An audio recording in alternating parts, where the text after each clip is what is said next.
ETF index mutual funds నేర్చుకుని stock మార్కెట్లో రాణించాలనుకుంటున్నారా? వెంటనే ఈ నెంబర్కి కాల్ చేయండి. శ్రావణ మాసంలో లలితా సహస్రం ఏమిటా అనుకుంటున్నారా? లలితాదేవన్న, లక్ష్మీదేవన్న, గౌరీదేవన్న అన్నీ ఒకటే. శ్రావణ మాసంలో శ్రావణ శుక్ల పాడ్యమి నుంచి మళ్ళీ కృష్ణపక్షంలో వచ్చేటువంటి అమావాస్య వరకు ఏ రోజు అయినా సరే అత్యంత పవిత్రమైంది. ఈ పవిత్రతని మనం కాపాడుకుంటూ మనము అమ్మవారిని ఎలా పూజించాలి? ఇంకొకటి, పూజలు అనగానే ఇంట్లో ఆడవాళ్ళే చేసుకుంటున్నారు. ఇది చాలా తప్పు.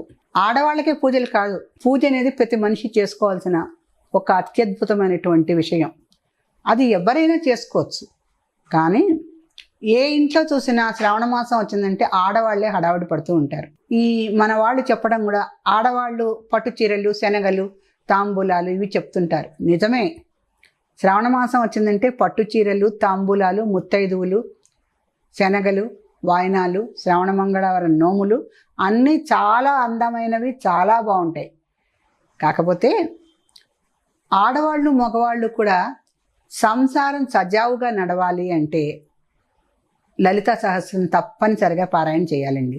పూజలు అనగానే మగవాళ్ళు వాళ్ళ ఆఫీసులకు టైం అయిపోతూ ఉంటుంది, మాకు ఏ పనులు చేయరు, మీరు భోజనాలు పెట్టరు, టిఫిన్లు పెట్టరు, పొద్దున్న లేచిన మనం మీ పూజల హడావిడిలో మీరు ఉంటారు అని చాలామంది మగవాళ్ళు ఇంట్లో విసుక్కోవటం, దాని గురించి భార్యతో తగవు పెట్టుకోవటం ఇలా చాలా జరుగుతూ ఉంటాయి. ఇది చాలా పొరపాటు. పూజ చేయటం ఆసక్తి ఉన్న వాళ్ళని చక్కగా సజావుగా పూజ చేసుకొని వాళ్ళని ప్రశాంతంగా ఉంచాలి. అలా కాకుండా పూజ అనగానే మా ఇంట్లో గొడవ అవుతుందండి, మా వారు ఊరుకోరు అని చెప్పే ఆడవాళ్ళని చాలామందిని చూశాను. పూజ మగవాళ్ళు కూడా చేయాలి. వాళ్ళు చేయకపోగా ఇంట్లో ఆడవాళ్ళు సంసారాలు సరిగ్గా ఉండాలని చేస్తుంటే వాళ్ళని కూడా రకరకాలుగా ఇబ్బంది పెడుతూ ఉంటారు. ఇది చాలా తప్పండి. ఆడవాళ్ళని కనీసం పూజ చేసుకోండి. మగవాళ్ళు వాళ్ళకి ఇష్టం ఉంటే చేసుకుంటారు, లేకపోతే లేదు. పూజ అనగానే మా ఇంట్లో ఆ రోజంతా డిస్టర్బ్ అయిపోతుంది, పిల్లలు అలాగే అంటారు, మా వారు అలాగే అంటారని చెప్పే వాళ్ళకి లలితా సహస్రనామంలో ఒక చక్కటి నామం ఉంది. ఆ నామపారాయణ చేయండి. హాయిగా వచ్చి పూజ చేసుకో, నువ్వు నేను ఇవాళ బయట తింటాలి అనేటువంటి మగవాళ్ళు మనకు కనబడతారు. అప్పుడు ఇంట్లో మగపిల్లలు అవ్వచ్చు, భర్త అవ్వచ్చు, తండ్రి అవ్వచ్చు, ఎవరైనా కూడా పూజ చేసుకుంటున్న సమయంలో ఆడవాళ్ళకి సహకరించాలి అంటే ఒక చక్కటి నామం ఉంది. ముఖ్యంగా ప్రధానంగా భార్యాభర్తల మధ్య పూజలు చేసినప్పుడు కలహం ఉండకూడదు. మన వాళ్ళందరూ చెప్పేది ఏంటంటే, భర్త సహకారము అంగీకారం కూడా లేకుండా పూజలు చేస్తే ఆ పూజా ఫలితం పూర్తిగా రాదు అని చెప్తున్నారు. కానీ ఎంతమంది భర్తలు సహకరిస్తారు? ఎంతమంది వాళ్ళని సజావుగా పూజ చేసుకోవడానికి అంగీకారం చెప్తారు? వద్దులే ఈ పూజలు అవి మానేసే, నువ్వు నీకు సెలవు ఉండదు కదా, ఆఫీస్కి వెళ్ళిపో అని చెప్పేవాళ్ళు చాలామంది కనిపిస్తున్నారు. అలా కాకుండా ఆడవాళ్ళకి పూజ చేసుకోవాలండి. మగవాళ్ళ నుంచి సహకారము అంగీకారం లేని వాళ్ళు ఒక చక్కటి నామం ఉంది. ఆ నామము భార్యాభర్తల మధ్య కలతలు తొలగిపోవటానికి, సహాయ సహకారాలు అందించుకోవటానికి ఉంది. అది మందస్మిత ప్రభాపూర మధ్యత్ కామేశ మానస. దాని తర్వాత 2 నామాలు ఉన్నాయి. కామేశ్వర ప్రేమ రత్నమణి ప్రతిపణస్తని. ఇదైతే చాలా చాలా అద్భుతమైన నామం. కామేశ్వర ప్రేమ రత్నమణి. కామేశ్వరుడు అమ్మవారికి చాలా ప్రేమగా ఒక మంచి మణిని ఇచ్చాట. అదేం మణి? ఓంకారం అనేటువంటి మణి. అమ్మవారు తిరిగి 2 ఇచ్చిందట. ప్రతిపణస్తని ఆవిడ ఒక్క ఓంకారాన్ని తీసుకొని ఆవిడ తిరిగి 2 ఇచ్చిందట. హ్రీం శ్రీం అనే 2 బీజాక్షరాలను ఆవిడిచ్చింది. ఓంకార ప్రణవనాదాన్ని ఈయన ఇచ్చాడు. ఈ రకంగా ఈ ఇద్దరు దంపతులు కలిసి భూలోకంలో సమస్తమైనటువంటి నోములకి, పూజలకి, వ్రతాలకి ఆద్యులు. పార్వతీదేవి తనకి అన్ని సమస్తమైనటువంటివి తెలిసినప్పటికీ కూడా శివుడిని భూలోకవాసుల కోసమే అడుగుతుంది, నాథా సెలవు ఇయ్యండి అని. లేకపోతే ఒక్కసారి శివుడు కూడా పార్వతీదేవిని అడుగుతూ ఉంటాడు ఆ నోములు. అప్పుడు వీళ్ళిద్దరూ కలిసి ఇచ్చినటువంటి 3 అక్షరాలు కామేశ్వర ప్రేమ రత్నం అని ప్రతిపణస్తని. అంటే ఓంకారము, హ్రీంకారము, శ్రీకారము. ఈ 3 నామాలు కూడా బీజాక్షరాలు. వీటిని చదువుకున్నా చదువుకోపోయినా ఈ బీజాక్షరాలని నామం చదువుకుంటే చాలు. భార్యాభర్తల అన్యోన్యానికి, ఇంట్లో అన్ని విషయాల్లో సహకారానికి ఈ నామం చాలా బాగా పనికొస్తుంది. కామేశ్వర ప్రేమ రత్నమణి ప్రతిపణస్తని. చాలా అద్భుతమైన నామం.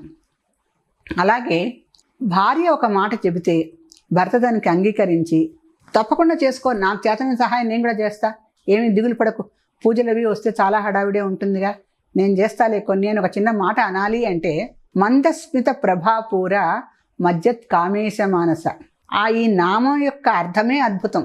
మందస్మిత ప్రభాపూరం అమ్మవారు, ఆ లలితాదేవి అద్భుతంగా నవ్వుతుంది. ఆవిడ చిరునవ్వుకి అందరూ కూడా ఏమేం పనులు చేస్తున్నా వాళ్ళు వెంటనే ఆవిడ యొక్క నవ్వు ప్రవాహంలో మునిగిపోతారట. అటువంటి అద్భుతమైనటువంటి మందస్మితం చేసేటువంటి అమ్మవారి మందహాసంలో మజ్జత్ కామేశ మానస, శివుడి యొక్క మనస్సంతా ఆవిడ యొక్క మందస్మితంలో మునిగిపోయి ఉంటుంది.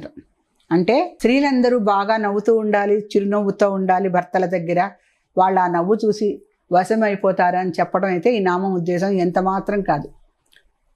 సానుకూలంగా కాస్త సహనంగా సమన్వయించుకుంటూ మాట్లాడే విషయాలన్నీ ఆడవాళ్ళు చేసినప్పుడు మగవాళ్ళు కూడా కొంత సహకారం అందివ్వటానికి అవకాశం ఉంటుంది.